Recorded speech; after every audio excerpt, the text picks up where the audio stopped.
Boa noite. Hoje nós iremos apresentar uma aula, a partir da professora Mônica, na disciplina de Oncologia. A aula será apresentada por Priscila Gomes e por Carla Maria. O tema da nossa aula de hoje é câncer anal. Vou falar um pouco sobre a definição. O câncer anal é um tipo de tumor raro que se desenvolve na região externa ou na região de transição, que no caso é a região interna. A maioria está relacionada ao HPV ou relação sexual anal. Esse tipo de câncer é mais comum em mulheres, mas não deixa de acometer homens. Acomete 80%, mas 80% dele é em mulheres. Vou falar um pouco sobre a introdução. O câncer é um dos principais problemas de saúde pública no mundo. Já é considerado a quarta principal causa de morte prematura, no caso antes dos 70 anos, na maioria dos países. Isso é mundial. O câncer anal é muito raro, de acordo com o Instituto Nacional de Câncer. Corresponde a cerca de 1 a 2% dos cânceres coloretais. No caso, ele é uma doença que ele tem uma incidência muito baixa. É 1 a 2% só de todos os tipos de câncer, ele só atinge 1 a 2%. É bem baixa mesmo a incidência dele. Agora a Carla vai falar um pouco sobre a incidência no trabalho. Boa noite, eu vou falar sobre a incidência. A mais recente estimativa mundial foi no ano de 2018, que ocorreram no mundo 18 milhões de novos casos de câncer. Entre os mais incidentes no mundo estão o cólon e reto, que são 1,8 milhões. No Brasil, a estimativa para cada ano de triênio, em 2020 e 2022, aponta que ocorrerão 6.625 milhões de novos casos. Cólon e reto, 41 mil.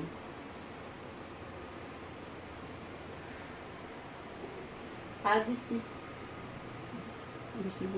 distribuição da incidência por região geográfica mostra que a região norte é de 27,8%. Foi estimulada para cada 11.390 novos casos no gênero masculino e 13.970 novos casos no gênero feminino. No Brasil, é considerado o quinto tumor mais incidente nos homens e 4 em mulheres. A incidência tem se aumentado nos países industrializados. Os tumores malignos que acometem o colo e o reto, a cada ano soma cerca de 945 mil casos, sendo o quarto mais comum de câncer no mundo e a segunda em países desenvolvidos.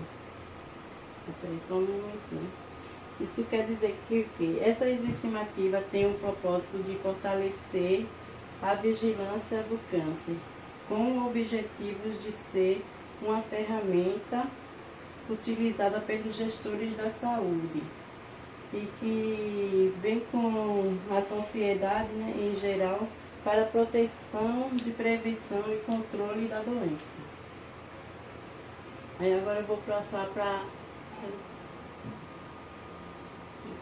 Só um minutinho. Agora eu vou passar para a Priscila, que vai continuar com o trabalho.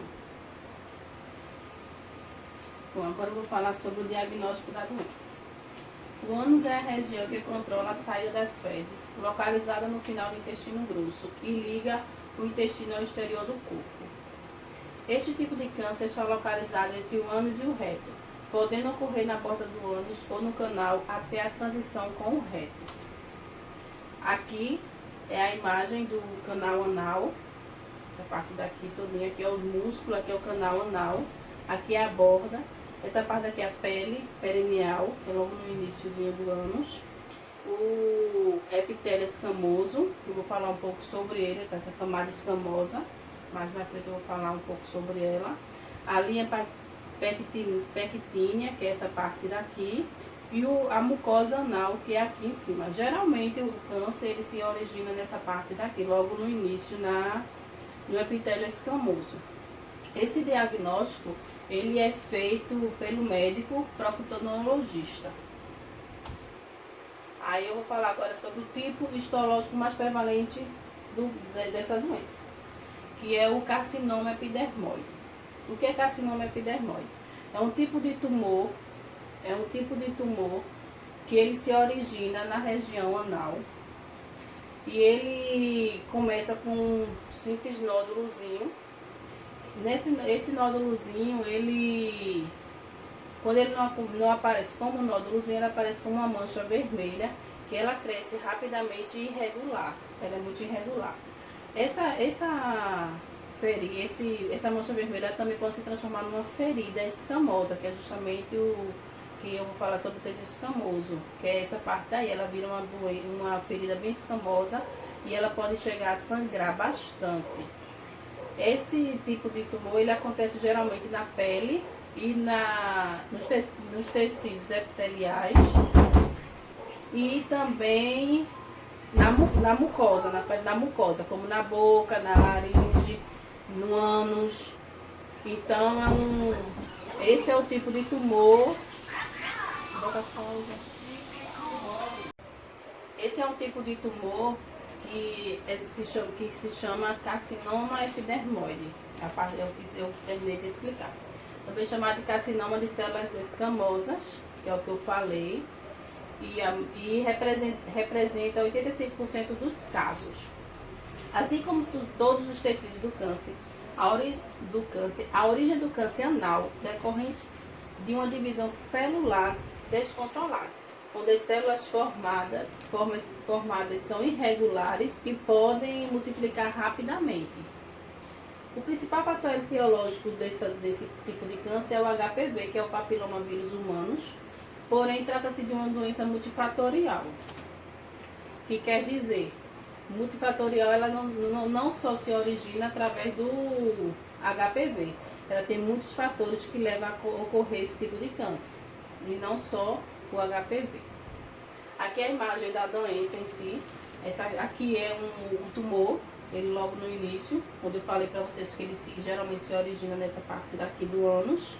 Aqui ele já é uma imagem do tumor ele mais avançado, um pouco por dentro, como você vendo ele uma imagem histológica.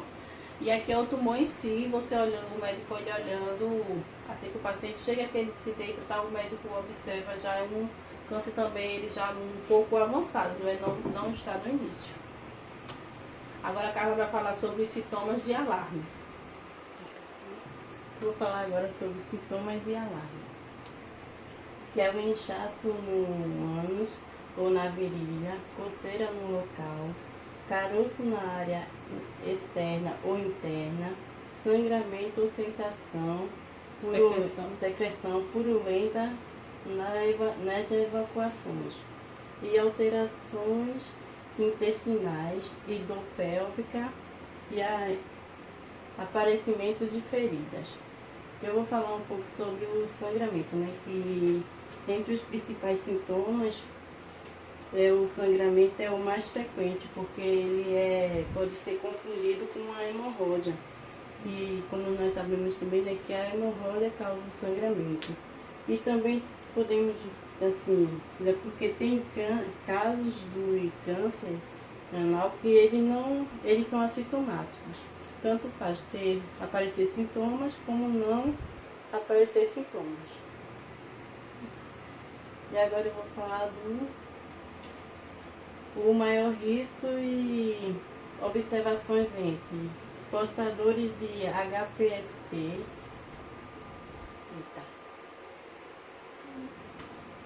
O maior risco de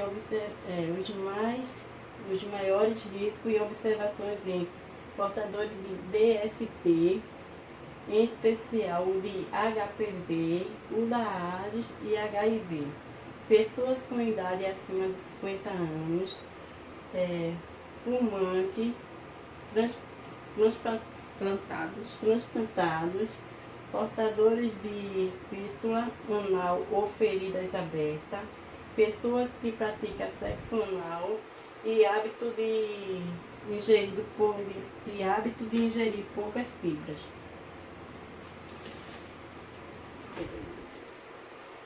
Eu vou falar um pouco sobre de fístula.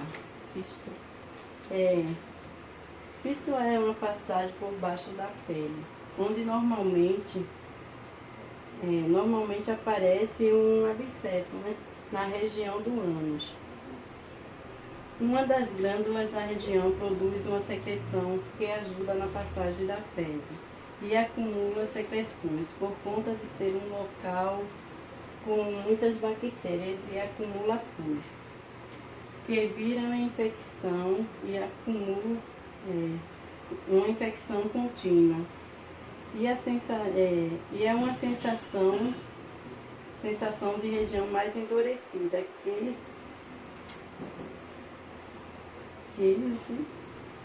aí tem que ser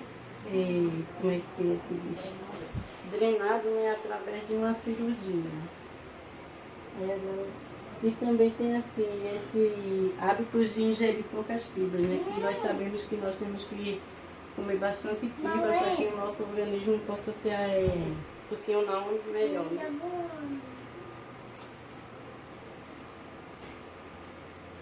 Aí eu vou falar agora sobre o exame realizado de ingerir do toque. Né? Todos nós sabemos que esse é um exame do toque, e o famoso, né, exame do toque que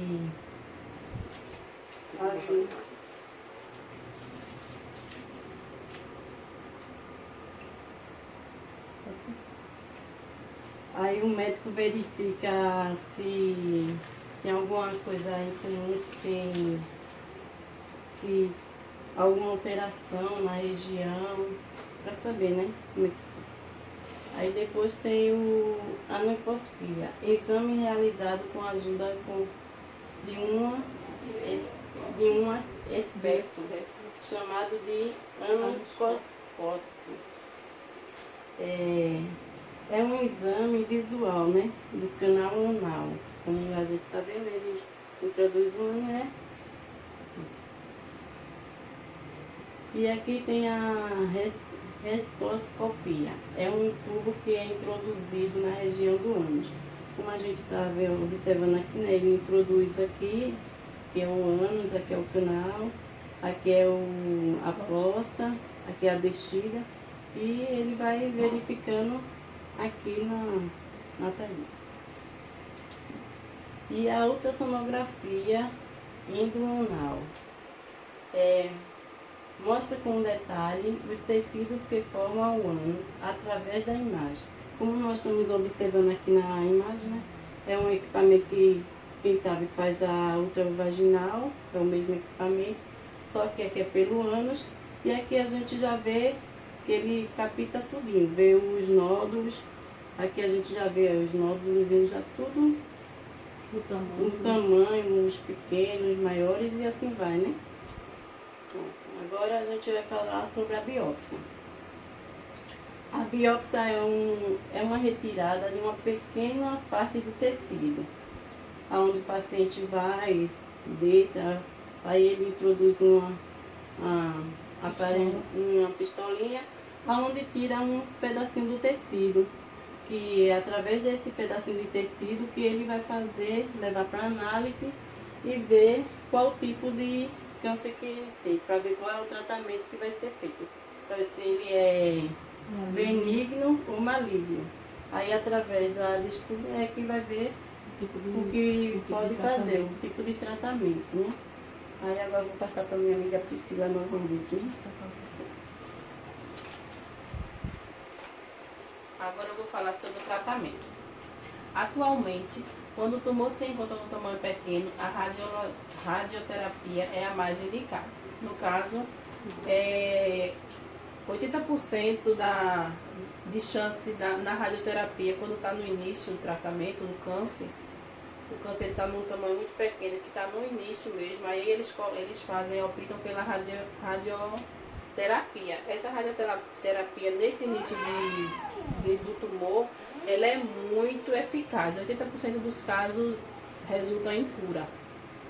Mas quando o tumor se encontra num tamanho maior, então é utilizado a combinação de radioterapia e quimioterapia. No caso, faz os dois tratamentos num período só, mas em dias alternados, não é no mesmo horário e no mesmo dia não, é dias alternados, mas naquele período que o paciente está fazendo aquele tratamento, ele usa os dois métodos, tanto de rádio como de químio.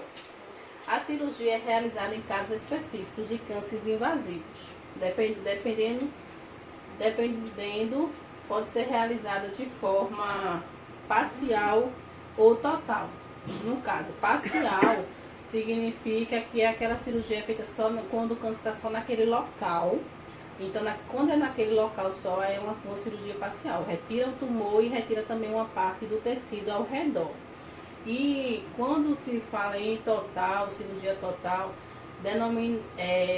quer dizer que vai tirar, além do tumor, vai tirar outra parte que está bem mais além do que o tecido ao redor, vai tirar outras partes muito maior do tecido do paciente. Então, denominado secção abdômen perineal, com invasões no abdômen ao redor do ânus. No caso, ele vai fazer uma amputação anal também, por isso que se torna uma cirurgia total.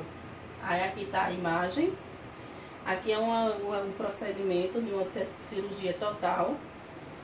Essa parte daqui ele puxando, tá vendo como puxador tal, e vai tirar tanto a parte do reto, como a parte do tumor e a parte abdominal total ao redor do ânus. Aqui este tipo de cirurgia que remove o colo e o reto inferior, que no caso é a amputação do ânus, significa a amputação do ânus. Quando isso acontece durante a cirurgia, o médico ele faz outra abertura, como o ânus foi amputado, então ele faz uma nova abertura para a saída das fezes. Então nesse momento, o paciente, a partir deste momento, ele começa a usar uma bolsa ou se não uma colostomia permanente. Que no caso eu vou falar aqui, implica na realização de uma nova abertura para a eliminação de fezes, chamada de colostomia permanente ou bolsa, justamente o que eu expliquei a vocês. Em mulheres mais jovens, pode ser removido apenas o cólon e o reto, mas às vezes existem casos que o útero, o ovário também e até mesmo a parede posterior da vagina devem ser retiradas, vai depender muito da situação do câncer. Então chega a essa situação muito séria. O restante do canal vaginal deve ser reconstruído com enxerto de pele ou com retalho de pele e músculo. Então, quando isso acontece na mulher, ela perde a sensibilidade, entendeu? Porque ela perde os nervos dela são lesionados, os nervos que controla a sensibilidade genital da mulher e também o orgasmo. Então, isso, como danifica esses nervos, a mulher ela passa a ficar seca e não sentir mais sensibilidade nessa região. Então, o que é que acontece? O médico prescreve para ela um gel lubrificante para que ela não tenha dor na relação sexual. Porque realmente, como ela não fica ressecada, então ela passa a não sentir, mas não ter lubrificação. Então o médico passa esse gel lubrificante e ela começa a usar toda vez que for ter relação sexual para minimizar as dores.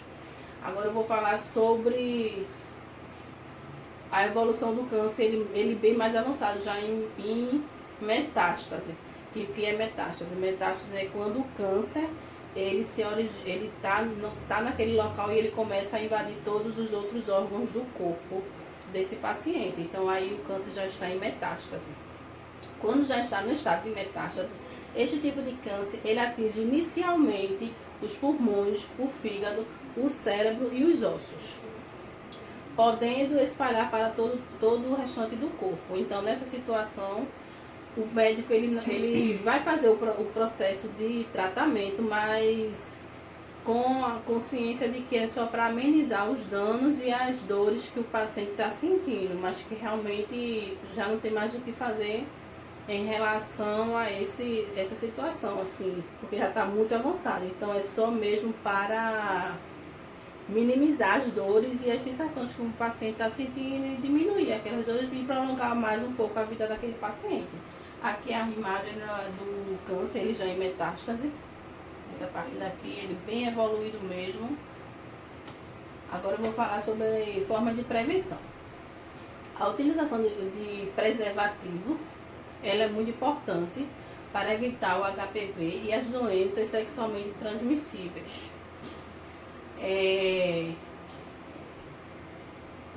Mas não é só o preservativo que ele é importante. A prática do sexo anal, ele também ele faz com que aconteça muito caso desse tipo de câncer. Então, assim, 20% de pessoas que praticam sexo anal, elas têm 20 vezes mais chance de ter esse tipo de doença do que as que não praticam. Isso também com parceiros, vários tipos de parceiros também. E para o jovem, então assim, para prevenir, tem essas formas, tanto do preservativo como evitar alguns tipos de...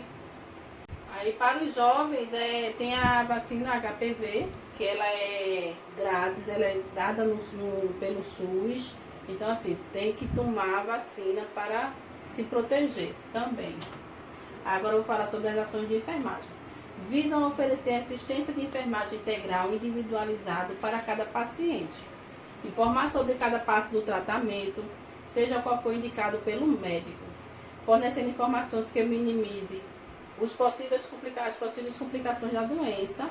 Orientar sempre sobre a importância e o autocuidado. E também a importância de fazer os exames regularmente. Que no caso você tem que ter com o paciente, lidar com o paciente de forma clara, informações precisas, claras, que ele venha entender o processo que ele está passando, qual o procedimento que vai ser feito naquele momento, naquele dia, quantas sessões ele ainda pode ter, que ele possa ainda fazer. E também a importância da alimentação saudável, de manter uma alimentação boa, que seja regular. E também os exames.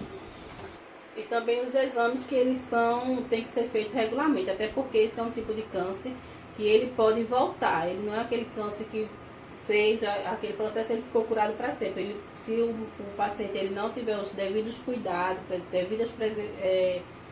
os devidos cuidados e prevenções, esse tipo de câncer ele pode voltar sim.